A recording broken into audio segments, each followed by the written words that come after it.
Give us a sense, as far as you know, what is going on the ground right now. What is the state of play, and what will cause the regime change that President Trump and others, 60 other nations, have said should happen?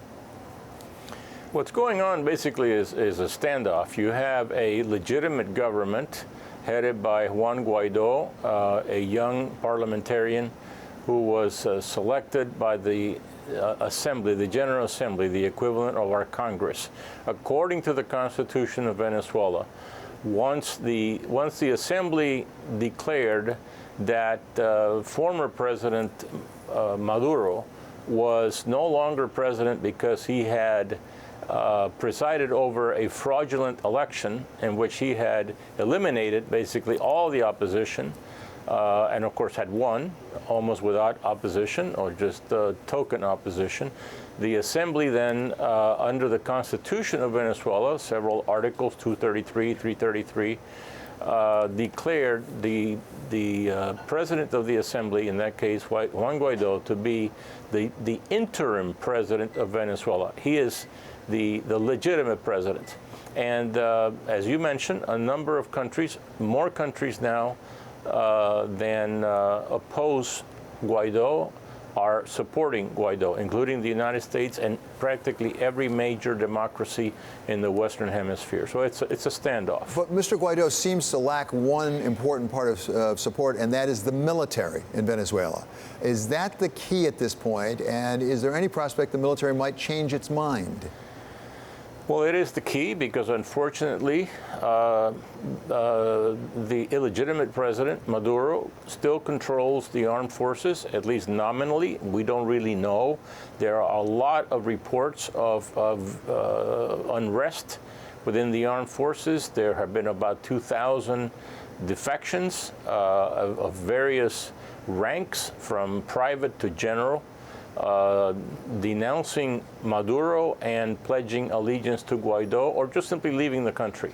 So we don't know what would happen if there is a confrontation, but the confrontation would be between the armed forces of Venezuela, some of which have shown that they will fire on unarmed civilians under the control. By the way, they're pretty much under the control of the Cubans, as President Trump correctly said in Miami in a speech on Monday. The Cubans control what is happening in Venezuela and have been for years. So the armed forces have shown that they will kill civilians in Venezuela. But they're also very much under a microscope.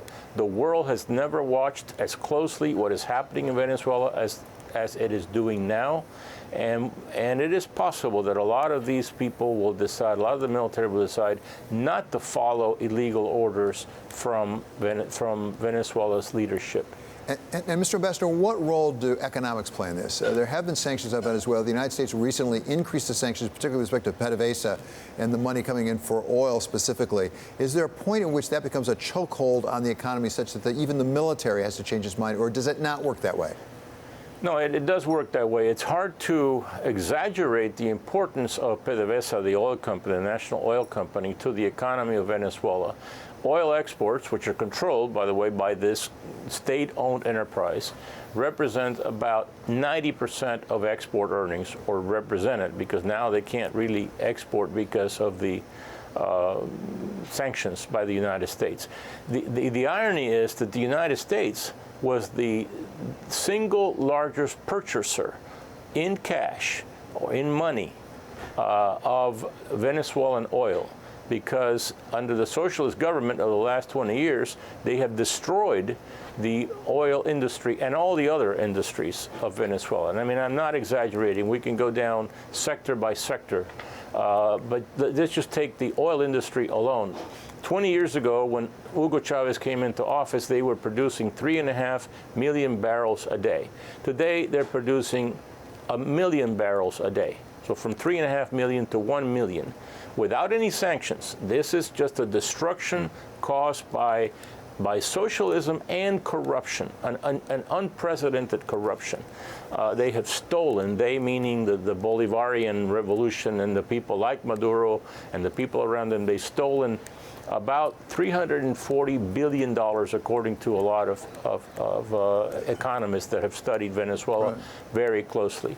So for us, for the United States to impose these sanctions, is very significant. They are now running out of gasoline because they bought it from us. Here's another irony. They attacked the United States as the evil empire, and yet their gasoline came from the United States. They sold their crude oil to the United States.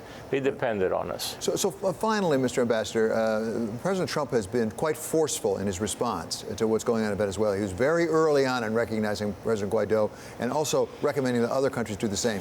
From your point of view, if you were back in the government, in the State Department, in the White House, is there anything further that President Trump could do to at least expedite this process?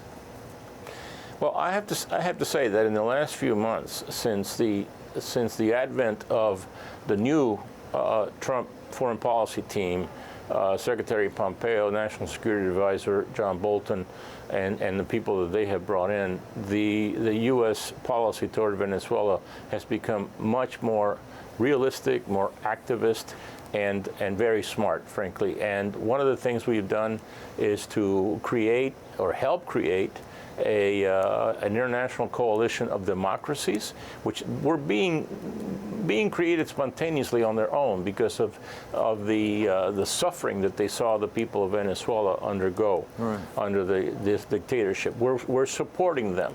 We are at the same time doing things that only the United States can do, such as the sanctions on the oil company, because we were helping keep, ironically, a communist or socialist government afloat in Venezuela, and that has stopped. So I would urge the administration to continue doing what it is doing and supporting the allies of the United States, the neighbors of Venezuela, the democracies of Colombia, Brazil, and others in their confrontation with Maduro.